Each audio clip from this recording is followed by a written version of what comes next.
Now there are certain special points, rather very important points regarding the circular motion. In one-dimensional motion, acceleration is always parallel or anti-parallel to velocity and changes only the magnitude of the velocity vector. Now in the figures, it's very clear, acceleration and velocity are indicated in the same direction. T plus delta t means, that is, small time delta t is added to the time and delta t is approaching 0. Then in figure C, a curve is indicated, acceleration is directed towards the center and a tangent is indicating the velocity. So up to the time the particle is going on moving in circle, the centripetal acceleration is directed towards the center, but velocity will be indicated by tangent. Now in the B figure, again the same thing, acceleration is indicated by A directed towards center, whereas Vt, velocity at time t, indicated by drawing a tangent, that is indicated by tangent at 90 degrees to A. In uniform circular motion, acceleration is always perpendicular to the velocity and changes only the direction of velocity vector. In more general case, like projectile motion, I have explained earlier what is projectile. That is, a particle moving from one point, or if it is projected from a certain height, it will make a parabola and will touch the ground after some time.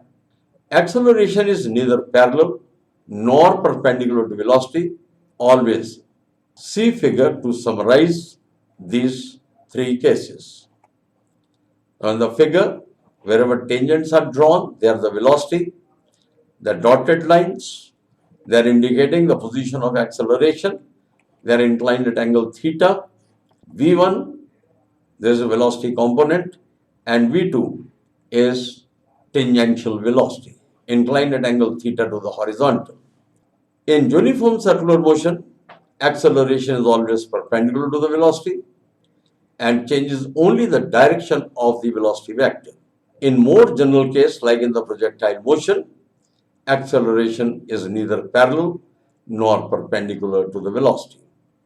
Always, and see figure to summarize these three cases.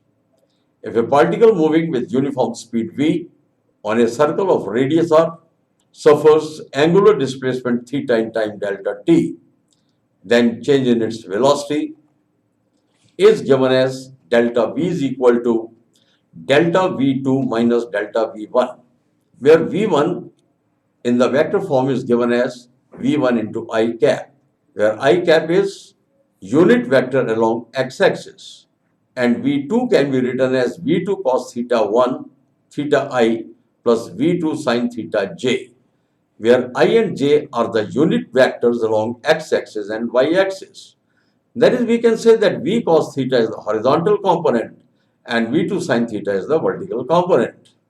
So delta v can be calculated by computing the values of delta v2 and delta v1 as we have calculated in the upper step. And after that, we will use the concept of trigonometry. Wherever we will use cos square theta plus sin square theta, that will be 1. And our assumption is that v1 is equal to v2 is equal to v. So wherever v1 and v2 is existing, we can replace them with v, and then our calculation will become in the last line, that is modulus of delta v. Modulus of delta v means magnitude of velocity, because modulus of a vector is called its magnitude. So under root 2v square minus 2v square cos theta is equal to 2v square, take a note common, it will become 1 minus cos theta, and trigonometrically 1 minus cos theta can be replaced by 2 sin square theta over 2. Therefore, the net function will become 2v square into 2 sin square theta by 2. Delta v modulus is equal to 2v sin theta by 2. Now, we'll just go through with an example. A particle is moving in a circle of radius r, centered at O, with constant speed v. What is the change in velocity in moving from A to B given angle AOB is equal to 40 degrees. So, in the theory, we have discussed about how to find the change in velocity. So, change in velocity delta V, that is given as 2V sine theta by 2.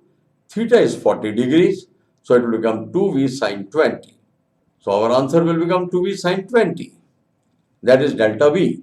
Sine 20 can be computed from the tables of logs, or otherwise we can leave as it is. Now, in the another part, we will discuss non-uniform circular motion. A circular motion in which both the direction and magnitude of the velocity changes is called non-uniform circular motion. A merry-go-round spinning up from rest to full speed or a ball whirling around in a vertical circle are the examples of non-uniform circular motion. The acceleration is neither parallel nor perpendicular to the velocity. We can resolve the acceleration vector into two components, that is the horizontal component and the vertical component. Radial acceleration, that is perpendicular. So AR, radial acceleration, perpendicular to the velocity, and velocity is indicated by drawing a tangent on circular path which changes only the directions of velocity and acts just like the acceleration in uniform circular motion. So, centripetal acceleration or radial acceleration is given by function v square over r.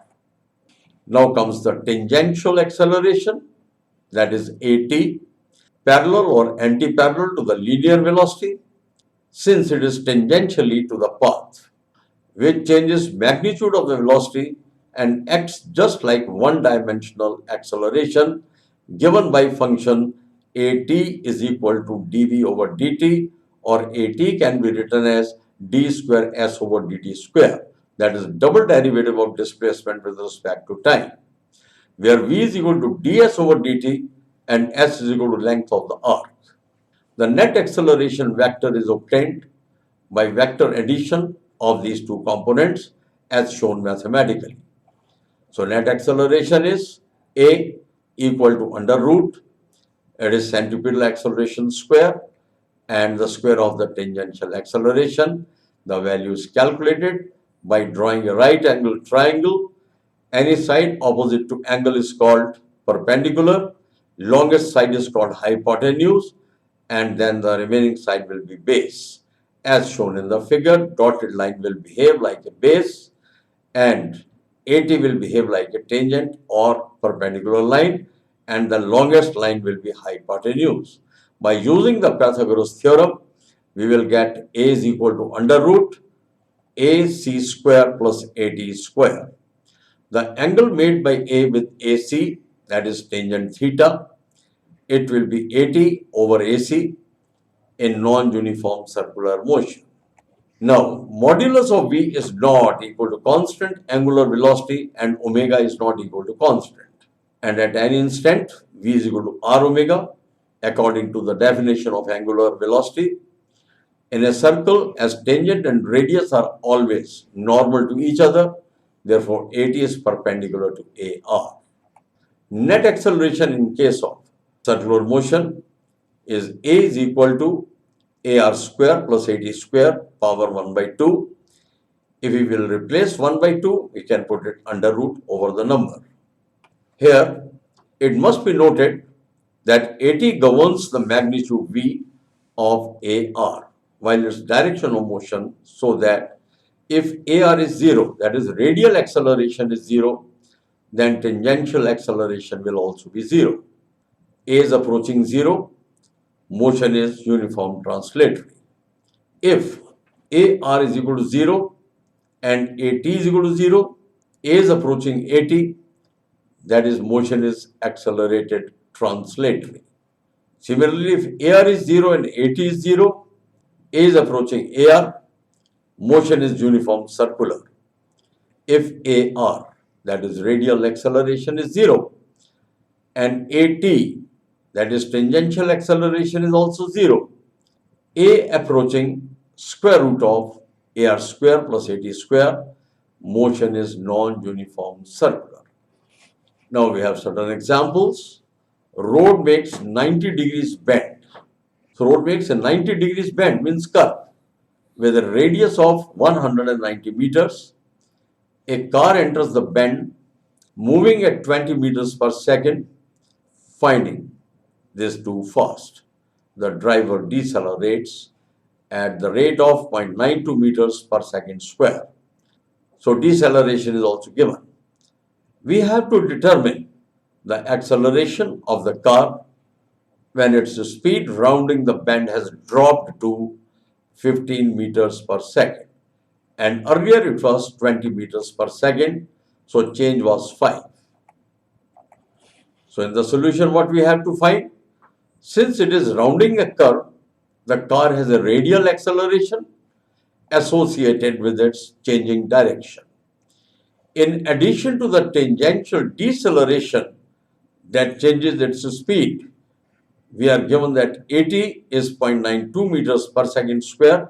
It is the deceleration. Since the car is slowing down, the tangential acceleration is directed opposite the velocity. Therefore, radial acceleration AR is given by function V square over R. So we have computed the values for V and taken the square of it divided by R, that is 190 meters. And after calculation, the net result will become 1.2 meter per second square. This is the value of radial acceleration. The magnitude of net acceleration, as I have expressed earlier, it is given by function A is equal to under root the radial acceleration square plus tangential acceleration square. Then we have computed the values as given, and the net value will be 1.5 meters per second square.